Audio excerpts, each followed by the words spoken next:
Assalamualaikum warahmatullahi wabarakatuh. Selamat pagi teman-teman semua yang cantik dan ganteng-ganteng ini.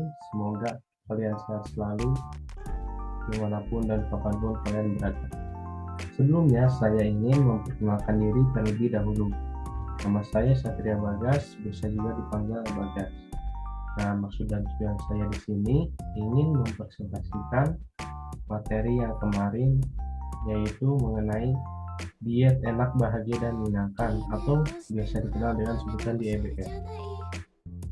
Teman-teman, di masa pandemi ini pasti susah kan ya buat atur pola makan, belum lagi nafsu makan yang seketika lebih tinggi dari biasanya.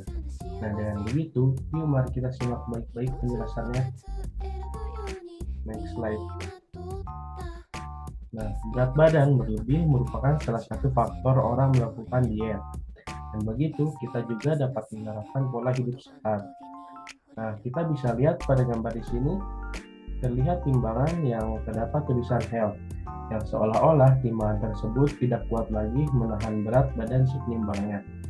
Dan begitu menyadarkan kita agar harus bisa mengatur pola makan yang sebelumnya tidak teratur ke arah yang lebih sehat agar berat badan kita lebih ideal. Next slide ya. Di sini terdapat pengertian dari DEBM. DEBM merupakan diet yang rendah karbohidrat dan gula, tetapi tinggi lemak dan protein. Kenapa begitu? Karena di diet ini, karbohidrat yang berfungsi sebagai sumber energi bagi tubuh itu dapat digantikan oleh protein dan lemak. Yang diutamakan itu sih protein hewani seperti telur, daging-dagingan, ikan, dan lain-lain. Nah, jadi kita harus bisa mengurangi untuk mengkonsumsi karbohidrat dan gula ya, teman-teman. Next slide.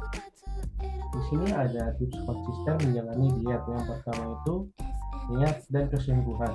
Nah, dalam diet kita harus mempunyai niat yang kuat, yang nanti dimana dalam prosesnya kita akan mencapai dan selalu berpegang teguh untuk mencapai tubuh yang ideal. Yang kedua itu kalian juga bisa pasang foto atau poster idola yang bertubuh ideal. Nah, dengan begitu kita akan terasa lebih termotivasi untuk menjalankannya. Selanjutnya yang ketiga itu perbanyak aktivitas fisik. Nah, perbanyak aktivitas fisik juga dapat mempercepat dalam membakar lemak. Yang keempat itu ada catat perkembangan diet. Ini juga berfungsi untuk mengetahui perkembangan kita selama diet. Yang nanti bila hasilnya dari hari ke hari itu turun, kita akan lebih bersemangat untuk melakukannya. Dan yang terakhir itu, jadikan masa lalu sebagai acuan atau sumber semangat. Nah, kita juga dapat mengingat masa-masa lalu yang dimana kita akan selalu termotivasi untuk menjalankannya dengan lancar.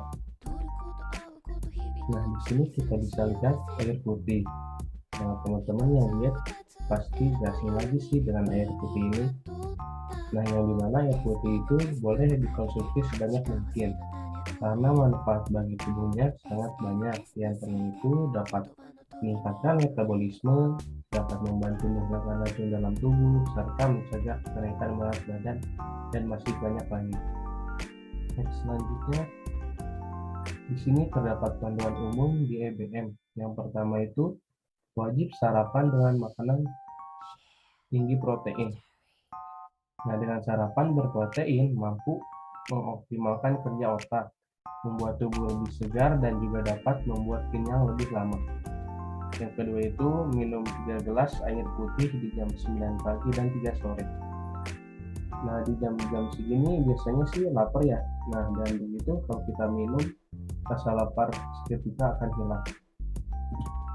Yang ketiga itu makan tidak lebih dari jam 6 sore. Dan begitu mampu mempercepat dalam mengurangi berat badan, apalagi dibarengi dengan olahraga yang teratur. Nah, yang keempat itu penambahan minyak dan garam diperbolehkan untuk mengolah makanan.